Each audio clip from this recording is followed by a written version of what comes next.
School Olympics വിശദാംശങ്ങളിലേക്കാണ് മനീഷിലേക്ക് പോവുകയാണ് നമ്മൾ.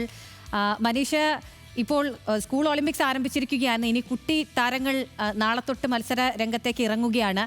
എന്തൊക്കെയാണ് ഒരുക്കങ്ങൾ? ഇന്ന് തുടക്കം കുറിച്ചിരിക്കുകയാണ്. മഴ ആവേശം കുറയ്ക്കുന്നുണ്ടോ? വിവരങ്ങൾ.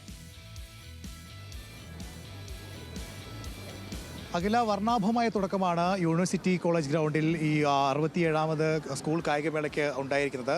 അഖില സൂചിപ്പിച്ചതുപോലെ തന്നെ ഈ മഴയുടെ ഒരു ആശങ്ക ആദ്യം മുതൽക്ക് തന്നെ ഉണ്ടായിരുന്നു. പക്ഷേ എന്നിരുന്നാൽ പോലും ഈ ഉദ്ഘാടന ചടങ്ങ് നടന്ന് ഇതുവരെയുള്ള ഈ കലാപരിപാടികൾ പുരോഗമിക്കുന്ന പോലും ഇത്രയും നേരം ഒരു മഴ പെയ്തിട്ടില്ല എന്നുള്ളതാണ് ഏറ്റവും ആശ്വാസകരമായ കാര്യം. അതുകൊണ്ട് തന്നെ വരുന്ന ദിവസങ്ങളിലും മഴ ഒരു രസം കൊല്ലി ആവില്ലെന്ന് തന്നെയാണ് പ്രതീക്ഷ. ഇപ്പോഴും ഇവിടെ ഉദ്ഘാടന പരിപാടികളുമായി ബന്ധപ്പെട്ടുള്ള കലാപരിപാടികൾ നടന്നുകൊണ്ടിരിക്കുകയാണ്. നമുക്ക് കാണാം, നമ്മുടെ ഈ ഭാഗത്തേക്ക് നോക്കുകയാണെങ്കിൽ ഇവിടെ ഇപ്പോഴും കലാപരിപാടികൾ നടന്നുകൊണ്ടിരിക്കുകയാണ്.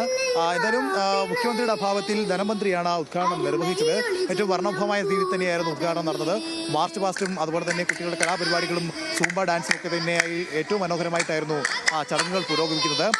അതിൽ മാർച്ച് പാസ്റ്റിൽ കോഴിക്കോട് 1ാം സ്ഥാനവും അതുപോലെ തന്നെ വയനാട് 2ാം സ്ഥാനവും സ്വന്തമാക്കുകയും ചെയ്തു. അങ്ങനെ മത്സരങ്ങൾക്ക് ആവേശങ്ങൾക്ക് ആരംഭം കുറിച്ചിരിക്കുകയാണ്. ഇനി നാളെയായിരിക്കും മത്സരങ്ങൾ, അതായത് പൂർണ്ണമായി മത്സരങ്ങളിലേക്ക് കിടക്കുക. നാളെ രാവിലെ മുതൽ തന്നെ ട്രാക്കിലും ഫീൽഡിലുമൊക്കെ മത്സരങ്ങൾ ആരംഭിക്കും. ഇപ്പോഴിവിടെ കലാപരിപാടികൾ പുരോഗമിച്ചുകൊണ്ടിരിക്കുകയാണ്. ശരി, അവിടെ കലാപരിപാടികൾ തുടർന്നുകൊണ്ടേയിരിക്കുകയാണ്. 20,000-ത്തിലധികം കുട്ടിത്താരങ്ങൾ ഇനി ഓരോരോ മത്സരങ്ങളിലായി പങ്കെടുക്കും. ഇന്ന് വർണ്ണാഭമായൊരു തുടക്കമായിരുന്നു കായികമേളയ്ക്കുണ്ടായിരുന്നത്. വിദ്യാർത്ഥികളുടെ വർണ്ണാഭമായ മാർച്ച് പാസ്റ്റ് ഉണ്ടായിരുന്നു. അതോടെയാണ് സ്കൂൾ ഒളിമ്പിക്സിന് തുടക്കമായത്. നാളെ ആരംഭിക്കുന്നതാണ് മത്സരങ്ങളൊക്കെ.